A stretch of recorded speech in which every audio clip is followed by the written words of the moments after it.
আসসালামু আলাইকুম ওয়া রাহমাতুল্লাহি ওয়া বারাকাতুহু। জি, আমি এখন জননেতা মরহুম জয়নাল আবদিন হাজারীর জীবন কাহিনী নিয়ে কিছু কথা বলবো আপনাদের সাথে। একজন মিডিয়ার লোক আসছে আমাকে কিছু প্রশ্ন করার জন্য, ওনার প্রশ্নগুলোর উত্তর দিব। জি বলেন ভাই। আপনি হাজারি এখানে আজকে কত বছর বয়সের সাথে? আমি ওনাকে ছোট থেকে অনুসরণ করতাম। ছোট থেকে ওনার অনুসরণে রাজনীতির সাথে সম্পৃক্ত আছি। প্লাস মনে করেন যে আমি ওনার একজন ভক্ত।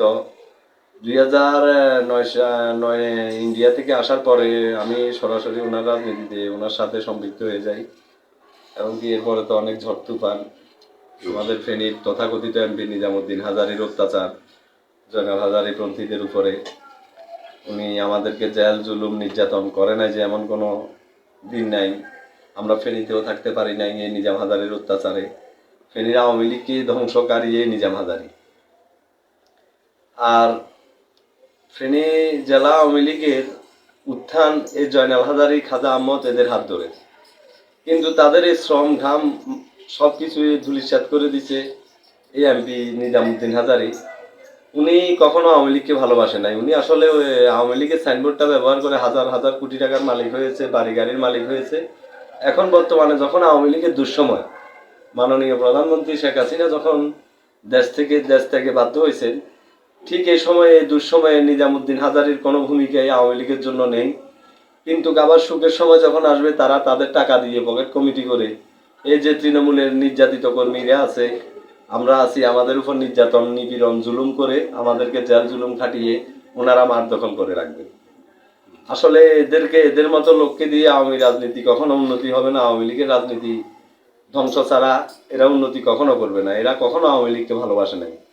এরা মূলত আওয়ামী লীগকে সাইনবোর্ড হিসাবে ব্যবহার করে অর্থ উপার্জনের জন্য আওয়ামী লীগটা দলের সাথে সম্পৃক্ত থাকে।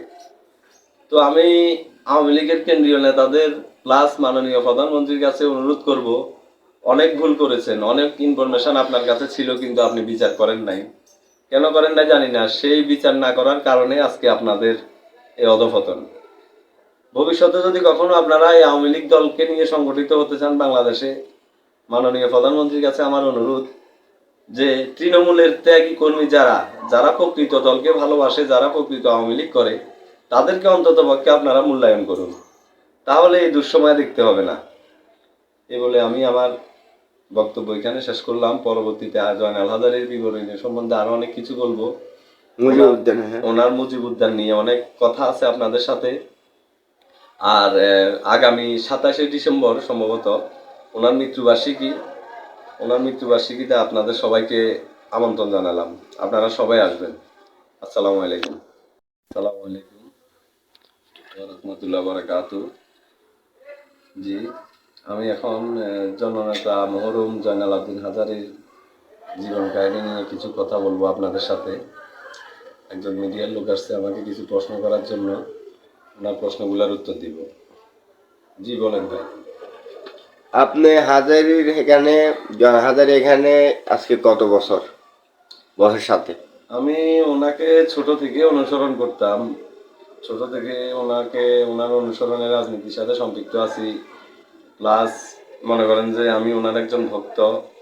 2009 ইন্ডিয়া থেকে আসার পরে আমি সরাসরি ওনার রাজনীতিতে ওনার সাথে সম্পৃক্ত হয়ে যাই।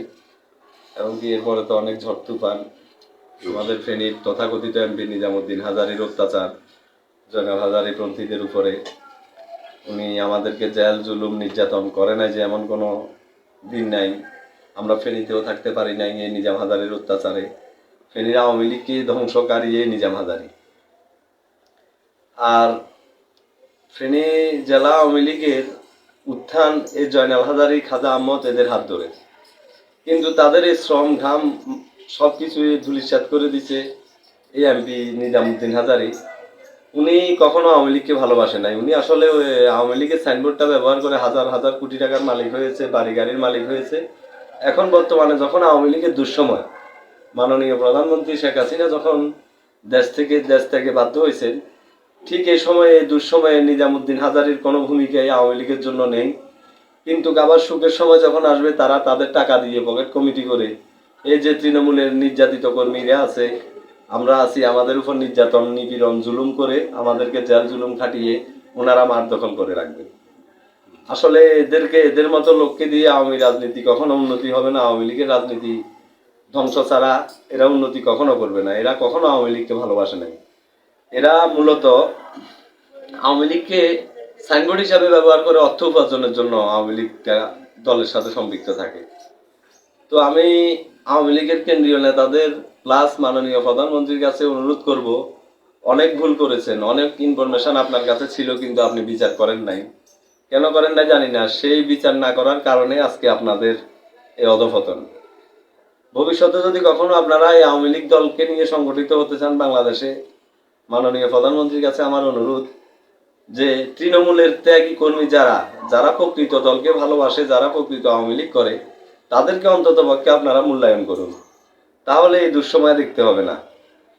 এই বলে আমি আমার বক্তব্য এখানে শেষ করলাম। পরবর্তীতে জয়নাল হাজারীর বিবরণী সম্বন্ধে আরো অনেক কিছু বলবো। মুজিবউদ্দিন, হ্যাঁ। ওনার মুজিব উদ্যান নিয়ে অনেক কথা আছে আপনাদের সাথে। আর আগামী 27শে ডিসেম্বর সম্ভবত ওনার মৃত্যুবার্ষিকী। ওনার মৃত্যুবার্ষিকীতে আপনাদের সবাইকে আমন্ত্রণ জানালাম, আপনারা সবাই আসবেন। আসসালামু আলাইকুম।